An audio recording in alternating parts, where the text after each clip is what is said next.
Video పూర్తిగా చూడండి, ఎక్కడ మిమ్మల్ని డిసప్పాయింట్ చేయరు. చాలా చాలా బాగుంటుంది. నవ్వులే నవ్వు. విఆర్ రాజా ఫ్యాక్ట్స్ ఒక బెట్టింగ్ రైడ్.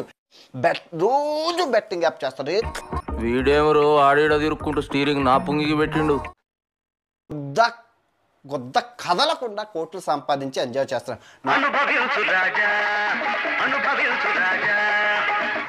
సిగ్గు లజ్జ ఏమైనా ఉందా చెప్పు.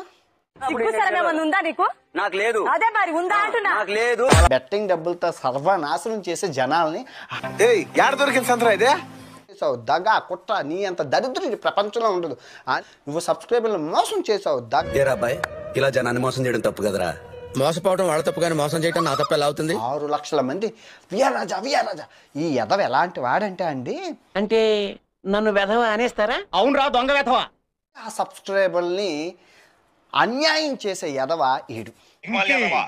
భాష ప్రధానం.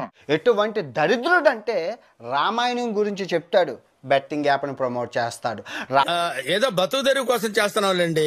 ఇదంటే జైల్లో బొక్కలో కూర్చోవాలి. సేమ్ ఏది బొక్కలో కూర్చుంటావా, నష్టపరిహారం చెల్లిస్తావా? అది నువ్వు ఎక్కడ దొరికావురా రంగు ముగ్గులాగా?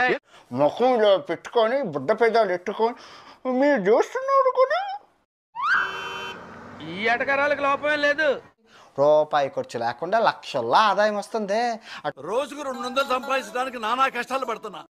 అటువంటి నమ్మిన సబ్స్క్రైబర్లను ఎవరైనా మోసం చేస్తారా? అశుద్ధం తింటున్నావా, ఇంకేమైనా తింటున్నావా? సిగ్గు లజ్జ ఏమైనా ఉందా? మరి తమర వల్లే నష్టం జరిగింది కాబట్టి తమరు చెప్పింది అంతే. కానీ మన వాళ్ళు బాగా ఆడేసి ఎక్కువ దొబ్బెట్టుకున్నారు. తన 2 గాజులు అమ్ముకోవాల్సి వచ్చింది.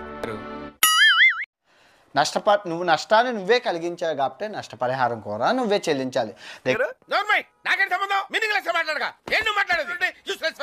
నేను భగవంతుని కోరుకుంటున్నాను, అన్ని సర్వ రోగాలు నీకే రావాలి, అన్ని రోగాలు నీకే రావాలి.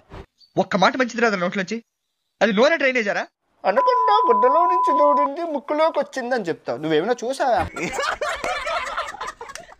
మోషన్స్ వ్యవహారంలో యాంకర్ శ్యామల పంజాగుట్ట పోలీసుల విచారణకు హాజరయ్యారు.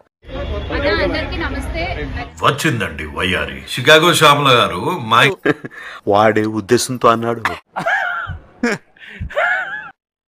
బెట్టింగ్ యాప్స్ కేసులో శ్యామలపై పోలీసులు కేసు నమోదు చేసిన విషయం తెలిసిందే.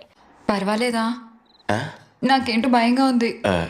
న్యాయవాదితో కలిసి విచారణకు వచ్చారు శ్యామల. పైకోట్లో అపీల్ చేద్దాం. ఇక అంత ఓపిక లేదు, వదిలేయండి.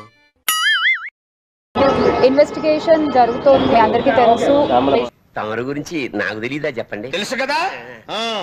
సో డెఫినెట్ గా మేము ఇన్వెస్టిగేషన్ కి కోఆపరేట్ చేస్తున్నాము. టపా సమాధానం చెప్పు. దాదాపు గంట సేపటి నుంచి ఆమెను ప్రశ్నిస్తున్నారు. అక్రమ సంబంధాలన్నీ అలాంటివి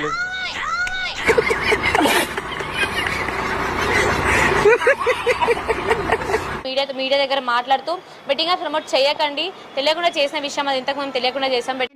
లేదు నీవు నానార్థాలు చెప్పినా నా మనసు వాటిని నమ్ముటలేదు.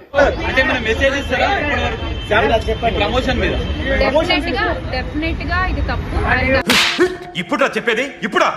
మరియు దీనికి సంబంధించి వైసీపీ వాళ్ళు అయితే ఆవిడ తెలియకుండా చేశారు అంటూ అయితే వాళ్ళు సపోర్ట్ చేస్తూ వస్తున్నారు.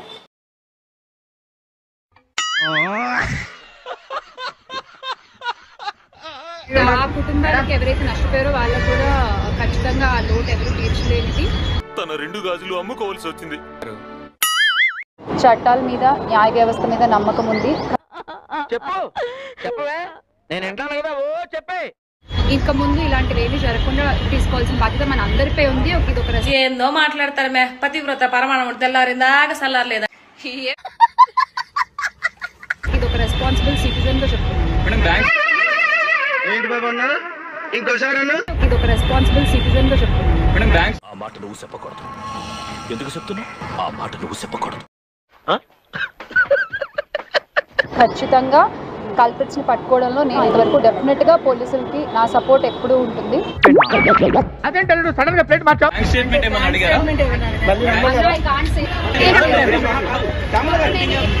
నేను వస్తాను బాబు. ఆగో, నాకు నిద్ర వస్తుందండి. నాకు రావట్లేదు.